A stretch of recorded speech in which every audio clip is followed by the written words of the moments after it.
Tinnitus in the ears is a common problem, more common than you might think. About 1 in 5 people hear a constant ringing or a phantom noise in their ear. And most often it's a bothersome problem. Other times it could be a sign of an underlying condition. Either way, it's not something you should ignore. Dr. Ashish Shah is a board-certified specialist, ears, nose, and throat. And Ann Jenkins is a doctor of audiology with Hearing Health Solutions. And it's a pleasure to have both of you here. Thank you much. Thanks for having us. Dr. Shah, tinnitus, or tinnitus, however you want to call it, ringing in the ears, what causes that?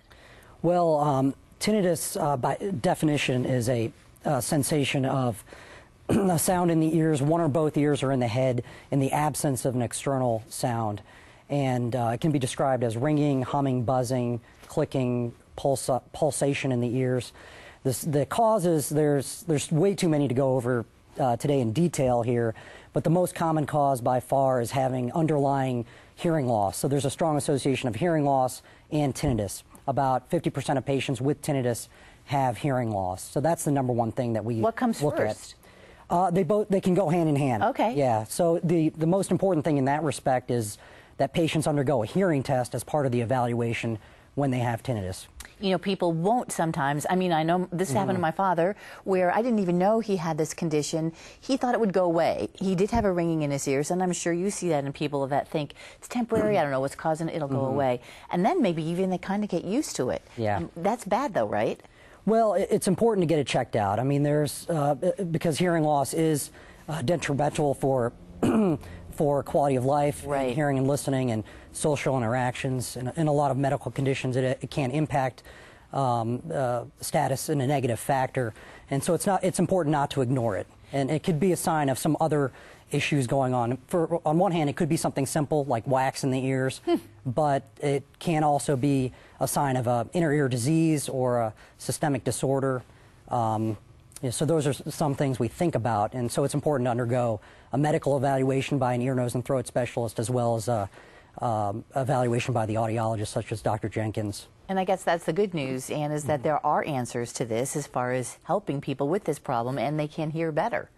Absolutely. That's probably the number one thing that I hear from people, is that they've previously been told that we can't do anything about it. So it's good to, let people know that it is not necessarily curable, but treatable. Dr. Shaw mentioned some things tied to health, medical conditions, ear diseases. If it's tied to a physiological thing, can you still help someone?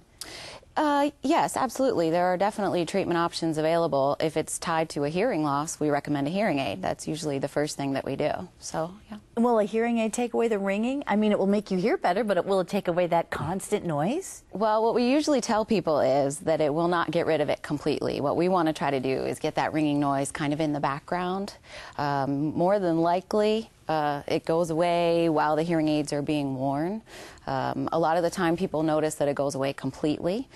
Some people don't notice that much of a difference, but again, we just kind of want it to get into the background a little bit, not be so bothersome. Dr. Shaw, does age have anything to do with this as far as onset? Well, there's a higher prevalence of hearing loss in the elderly population. So thereby, there's going to be more patients with tinnitus as a result. Can going to concerts and all these things that we have in our ears now, all these devices, look at Ann's going, so even at a younger age, Ann, you're probably seeing people who need your help. Yeah, actually, I see people more and more now that I'm fitting hearing aids on. Absolutely. And with the age going down as well? Yes. Yeah. Yes. It's a bit scary and something that we should all take note of. Sure. You have a free health hearing seminar that's coming up. Yes. In fact, you have two. One is full, but one that still has room for some folks. Correct. On Monday, July 15th, we are going to be at the McConnell Center talking about hearing loss, talking about ringing in the ears, talking about hearing aids. That is actually full right now, but we are taking reservations.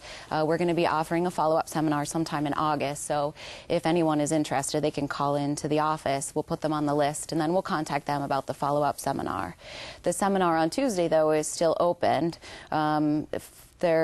I think there's still plenty of spaces available. It's Tuesday the 16th at 7 o'clock at Mount Carmel East Hospital. And no cost for these? No cost. Okay. Parking is free. There's refreshments at 6:30, and then we talk from about 7 till 8.